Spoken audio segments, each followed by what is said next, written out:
अमरावती शहराच्या शंकर रोडवरील area 91 resto बारवर शहर गुन्हे शाखा युनिट 2ने 13 जुलै रोजी दबंग छापा टाकला.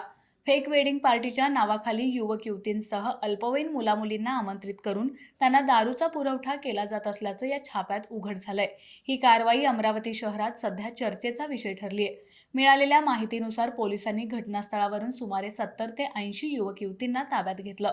यामध्ये अल्पवयीन मुलामुलींचाही समावेश असल्यानं एकच खळबळ उडाली आहे. ताब्यात घेतलेल्या सर्वांना 2 पोलीस व्हॅनमधून तातडीनं जिल्हा सामान्य रुग्णालयात वैद्यकीय चाचणीसाठी पाठवण्यात आलं. या गंभीर प्रकरणावर प्रतिक्रिया देताना एसीपी जयदत्त भवर यांनी सांगितलं की मुलामुलींना ड्रग्ज पुरवले होते का या दिशेनंही सखोल चौकशी सुरू आहे. बारमध्ये दारूचा अवैध पुरवठा सुरू असल्याचं स्पष्ट झालं असून आयोजकांवर कठोर कारवाई होण्याची शक्यता आहे.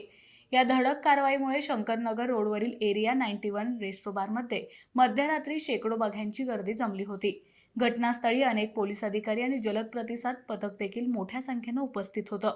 या घटनेमुळे शहरातील नाईट लाईफ आणि बारमधील गैरप्रकारांवर पुन्हा एकदा प्रश्नचिन्ह निर्माण झालं आहे.